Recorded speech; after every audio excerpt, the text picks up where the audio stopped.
बिस्मिल्लाहिर्रहमानिर्रहीम। अस्सलामुअलैकुम। सच्ची कहानियों में खुशामदीद। व्यूअर्स, आज फिर आपके लिए एक और सबक आमोज़ सच्ची कहानी लेकर हाजिर हुई हूँ। नए आने वाले साथियों से गुजारिश है कि अगर अभी तक आपने हमारा चैनल सच्ची कहानियाँ सब्सक्राइब नहीं किया तो इसको लाजमी सब्सक्राइब कीजिए। चलिए अपनी कहानी शुरू करते हैं। खुदा के लिए मुझे यहाँ से निकालो, मैं पागल नहीं हूँ मैं पागल। निकालो मुझे यहाँ से, मैं सबको मार डालूंगी। चारों तरफ से बंद कमरे में एक छोटी सी खिड़की जिसकी लंबाई और चौड़ाई तकरीबन 1 फुट से कुछ कम ही होगी। शदीद पड़ती सर्दी में भी वो जिस्म पर 2 कपड़े पहने पसीने में तरबतर हो रही थी। इसकी आंखें रो रो कर सुर्ख हो चुकी थी। मुसलसल भूखे और नींद न आने की वजह से इसकी आंखों के गिर्द हल्के पड़ चुके थे। 3 दिन हो गए थे इसे यहाँ कैद। इसे लगता वो इसी तरह बंद रही तो वाकई पागल हो जाएगी। इसी छोटी सी खिड़की से इसे खाना पानी मिलता, लेकिन वो सब हाथ मार कर गिरा देती। पहली बार जब एक औरत दरवाज़ा खोलकर इसे खाना देने आई तो वो इसके पैरों में गिर गई। खुदा के लिए मुझे यहाँ से निकालो, मैं पागल नहीं हूँ। तुम ये खाना खा लो, मैं डॉक्टर से बात करती हूँ, वो तुम्हें यहाँ से निकाल लेंगे। इसने इसे उठाया और बहुत प्यार से बोली, डॉक्टर से क्यों? तुम भी मुझे पागल समझती हो? चटाख इसने इस औरत के मुंह पर तमाचा दे मारा और अच्छी खासी मोटी औरत को झंझोर डाला। वो उल्टे कदमों भागी। बस इसके बाद इसे इस खिड़की से ही खाना दिया जाता और वो गिरा देती। कभी चीखती, अम्मा अम्मा देखो, अपनी लाडली का हशर देखो, मार डाला है मुझे तुम्हारी बहुओं ने, खुदा गारत करे तुम्हारी बहुओं को। चीखते चीखते निढाल होकर फर्श पर गिर जाती और फिर वहीं सो जाती। हील की टक टक पर वो इस छोटी सी खिड़की में आ खड़ी हुई। अरे, मैंने अगर गलत नहीं पहचाना तो तुम रज़िया बाजी की बेटी एमन ही हो ना? इंतहाई अपनायत भरे लहजे में इन्होंने इसे मुखातिब किया। वो जो गुमसुम खड़ी थी, चौंक कर नजरें इनके चेहरे पर गाड़ दी। इसे वो कहीं से भी पहचान में नहीं आई, लेकिन इसने हाँ में गर्दन हिला दी। कैसी हो गुड़िया? वो यहाँ किसने तुम्हें भेजा है? मुझे नहीं पहचाना तुमने? जब तुम इतनी सी थी तब मैं तुम्हारे घर आती थी, अक्सर रज़िया बाजी के पास बैठकर गप्पे लगाती। कुछ याद आया तुम्हें? वो इसके सर पर चपत लगाते हुए बोली। इसे याद तो कुछ नहीं आया, लेकिन इतना ज़रूर हुआ कि इसके चेहरे का तनाव अब कुछ कम हो गया था। नहीं, मुझे कुछ याद नहीं आ रहा, एमन अपने दिमाग पर जोर डालते हुए बोली। तुम यहाँ से निकलो, आओ बाहर लॉन में चलकर बात करते हैं। वो नरमी से गोया हुई। ना ना ना, ये कमरा बंद है, ताला लगा हुआ है बाहर से, मैं बाहर नहीं आ सकती। वो झिझकते हुए बोली। क्यों? ताला क्यों लगा हुआ है? वो हैरानगी से बोली। ये लोग मुझे पागल समझते हैं। इसकी आंखें नम हो गईं। तुम्हें यहाँ कौन लेकर आया है? आमिर भाई और आयशा भाभी। आमिर? वो तो तुमसे बहुत प्यार करता था, बिन कहे हर बात तुम्हारी पूरी करता था, फिर वो क्यों लेकर आया तुम्हें यहाँ? वो इसे जांचती हुई नज़रों से देख रही थी। अपनी बीवी के कहने पर इसने अपनी बीवी ऐसे मुंह बनाकर कहा जैसे मुंह में कड़वा बादाम आ गया हो। और तुम्हारे बाकी भाई बिलाल और उमर वगैरह, वो भी सब अपनी बीवियों के गुलाम हैं। इसकी आंखों से नफरत झांकने लगी। डॉक्टर शमाइला की नज़र सामने से आती हुई नर्स पर पड़ी तो उन्होंने जल्दी से घड़ी पर निगाह डाली। ओके, मैं बाद में तुमसे मिलती हूँ, तुम परेशान ना हो। रज़िया बाजी की वजह से तुम भी मुझे बहुत अजीज़ हो। मैं इंशाल्लाह तुमसे कल मिलती हूँ, फिर तफसील से बात होगी। वो इसका हाथ थपक कर आगे बढ़ी, फिर कुछ ख्याल आने पर पीछे पलट आई। यहाँ तुम खाना वगैरह सही से खाओ, वरना ये लोग वाकई तुम्हें कुछ उल्टा सीधा समझेंगे, समझ गई ना? तो एमन ने सर हिलाकर मेरी बात मान ली तो वो तेज़ी से आगे बढ़ी। मुबादा नर्स करीब आकर इनका नाम पुकार ले और इनकी बनाई स्टोरी कमज़ोर पड़ जाए। डॉक्टर शमाइला नफ्सियात की नामी गरामी डॉक्टर थी। वो मरीज़ की केस हिस्ट्री बहुत अच्छे अंदाज में स्टडी करती थी और मरीज़ को ऐसे हैंडल करती थी कि वो अपने दिल की हर बात उनको करने पर मजबूर हो जाता। वो इस अस्पताल की सिर्फ 10 केस स्टडी करती थी। एमन खुश नसीब थी जिसका केस डॉक्टर शमाइला के हाथ में आया था। वो मरीज़ के माँ बाप, बहन भाई, अजीज़ अकारिब के नाम बाकायदा अच्छी तरह याद करके फिर मरीज़ से मिलती थी कि मरीज़ को मुकम्मल अपनायत मिले। अगले दिन मौसम बहुत दिलफरेब हो रहा था। शाम के इस पहर ठंडी ठंडी हवाएं चलती भली महसूस हो रही थी। नम घास पर 2 नफूस बैठे थे, डॉक्टर शमाइला और एमन। यह अस्पताल में पिछले हिस्से पर बना लॉन था। मेरी अम्मा ने मेरी कभी कोई ख्वाहिश रद्द नहीं की।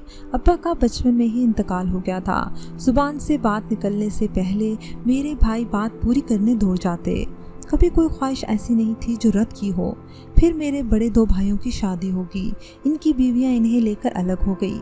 ये सदमा मेरे लिए बहुत बड़ा था कि मेरे दोनों बड़े भाई अब सिर्फ सलाम दुआ के हद तक मुझसे बात करते, और इससे ज़्यादा करते भी क्या। वो आते ही रात को कुछ देर के लिए थे। मैं खुद कर रोती रहती। इसी दौरान मेरा रिश्ता चौधरी इदरीस के लिए आ गया। वो बड़ी भाभी के दूर के कोई रिश्तेदार थे। बड़े भाई ने हाँ करवाने में कोई कसर नहीं छोड़ी, तो मेरी अम्मा को हाँ करते ही बनी। इदरीस बज़ाहिर बहुत मिलनसार था, लेकिन इसे औरत में कोई दिलचस्पी ना थी, या शायद इसकी अना औरत पर खुद को कमज़ोर ज़ाहिर ना होने देती।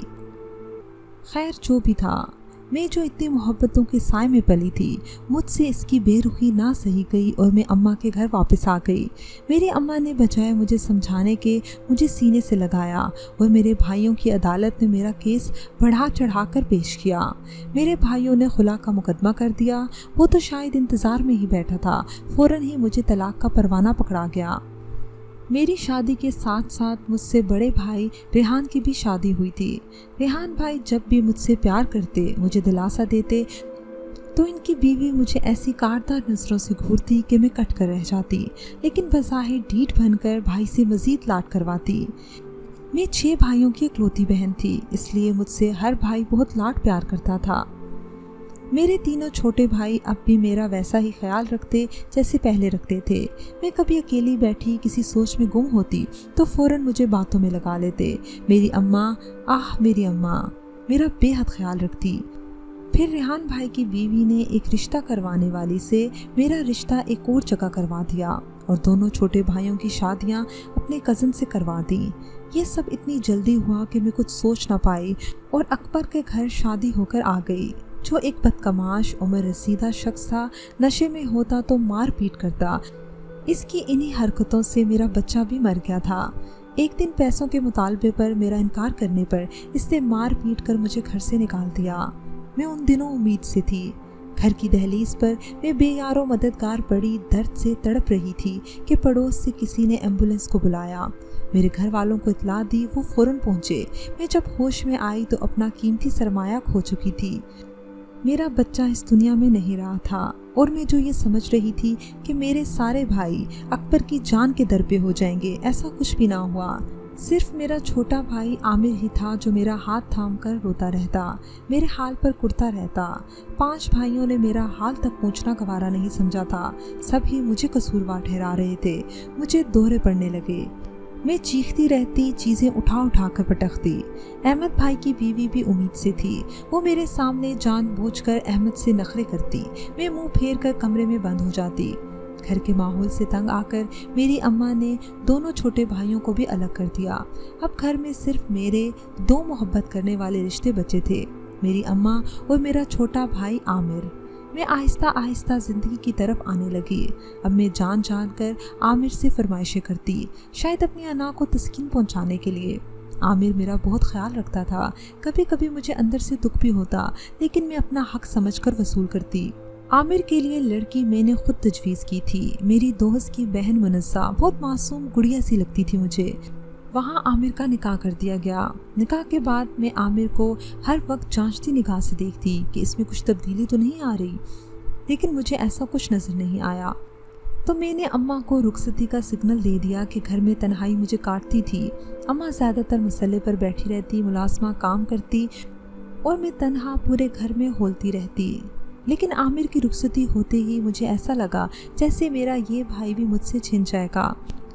जब अम्मा ने आमिर को दुल्हन को मुंह दिखाई देने के लिए लॉकेट दिया तो मैंने हंगामा खड़ा कर दिया कि मुझे अभी और इसी वक्त ऐसा लॉकेट चाहिए या मुझे ये दे दो। मेरी अम्मा और आमिर ने मुझे समझा बुझाकर इस बात पर आमादा किया कि सुबह होते ही मुझे दुकान पर ले जाएंगे और मेरी पसंद का लॉकेट दिला देंगे। मुझे तो सिर्फ आमिर की बीवी को ये जताना था कि वो बीवी से ज़्यादा बहन की मानेगा।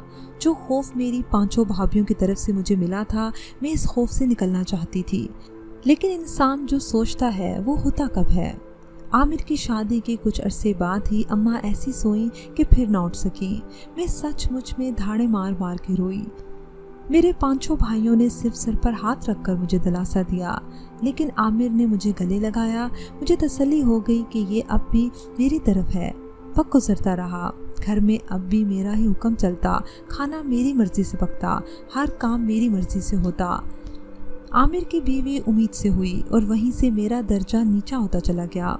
पहले जो वो मेरे काम करती थी, आमिर ने इसे वो काम करने से मना कर दिया या इसने खुद ही हाथ खींच लिया। मेरे काम कौन करता? मेरे बाल बिखरे रहते। अम्मा ना जाने कौन कौन से तेल लगाकर मेरे बाल घुटनों तक पहुंचा दिए थे। मुझे वही बाल वहशत ज़दा कर देते। मैंने कभी खुद बाल नहीं सुलझाए थे। वो पहला ताना आमिर की बीवी ने मुझे मारा था, आप ही इनको काट लें, कौन सा आपने अपने शोहर को दिखाने के लिए रखे हैं। इसने अपने लंबी सिल्की चोटी पर हाथ फेरते हुए कहा। आमिर को लंबे बाल पसंद थे, ये मुझे भी मालूम था। मैं तेज़ी से उठकर कमरे में बंद हो गई और फिर सचमुच इन बालों से निजात हासिल कर ली। आमिर का पहला बेटा हुआ। मुनस्सा भाभी चिल्ला गुजारने माँ के घर चली गई तो आमिर ने मुझे दूसरे भाई के घर भेज दिया। वहाँ भी मुझे बात बात पर ताने मिलते। मैं वहाँ 15-10 दिन रहकर दूसरे भाई के यहाँ चली गई। इसी तरह 15-15 दिन हर भाई के घर में रहकर तकरीबन 4 माह बाद मैं अपने घर आ गई। चंद माह ही गुजरे थे कि मुनस्सा भाभी एक बार फिर उम्मीद से थी और इस बार वो जुबान में खंजर छुपाए हुए थी। बात बात पर मुझे ताने देना, तंज करना, मेरी 2 शादियों को टारगेट बनाकर मुझ पर जुमले कसना। मैं भी इसे 2 बदू जवाब देती। एक दिन हद हो गई। वो मुझे मेरे अधूरे बच्चे के ताने देने लगी कि इसे मैंने मारा है। मैंने इसके बाल पकड़ लिए। इसने मेरे मुंह पर तमाचा मारने की कोशिश की। यूं मार कुटाई में मेरा पाँव इसके पेट पर पड़ गया और वहीं वो पेट पकड़कर बैठ गई। मुझे अपना वक्त याद आ गया। मैंने घबराकर आमिर को कॉल की। वो 10 मिनट के अंदर अंदर घर पहुंचा, इसे गाड़ी में डाला और अस्पताल ले गया। 5 घंटे में दुआ करती रही कि इसके बच्चे को कुछ ना हुआ हो। इसके बेटे को संभालती रही, इसके कपड़े तब्दील कराकर इसे फीडर देकर सुला दिया। 5 घंटे बाद आमिर घर आ गया। मैंने मुनस्सा की हालत पूछी तो इसने मुझे कहर आलूदा नजरों से देखा और बिना कुछ कहे अपने छोटे बेटे बिलावल को गोद में उठाया और चला गया। खुदा जानता है मैंने इसके बच्चे को जानबूझकर नहीं मारा। वो मुझे ऐसे ऐसे ताने देती कि मुझसे बर्दाश्त नहीं होता। वो तो मुझे बहुत बाद में पता चला कि वो आमिर को कई बार मेरे बारे में झूठ झूठ की बातें लगाती रही थी, भड़काती रही थी। रात तक मुनस्सा घर आ गई। मैं शर्मिंदा थी, बहुत शर्मिंदा। मैंने सोचा था इससे हाथ जोड़कर माफ़ी मांगूंगी, लेकिन आमिर को बहुत जल्दी थी शायद मुझे यहाँ लाने की। इसने मुझे आकर सिर्फ इतना कहा कि मुझे बड़े भाई हारिस के घर छोड़ने जा रहा है, मैं सामान बांध लूँ। मैंने जल्दी जल्दी अपना बैग तैयार किया। मेरे कपड़े मार कुटाई के दौरान फट गए थे। मुझे जल्दी में बदलने का भी ख्याल ना आया। यूं ही इसके साथ गाड़ी में आ बैठी। गाड़ी अनजान रास्तों की तरफ जा रही थी। मेरी हिम्मत नहीं थी कि इससे पूछ सकूं कि मुझे कहाँ ले जा रहे हो। वो इसी इमारत के आगे रुका, मुझे बैठे रहने का इशारा करके अंदर चला गया। अंदर से आया, मेरा हाथ पकड़कर मुझे अंदर ले आया। वहाँ मेरा हाथ एक नर्स के हाथ में थमा दिया और बाहर की तरफ जाने लगा। मैं चीखी, आमिर कहाँ जा रहे हो मुझे छोड़ के? वो मुड़े बिना बाहर निकल गया।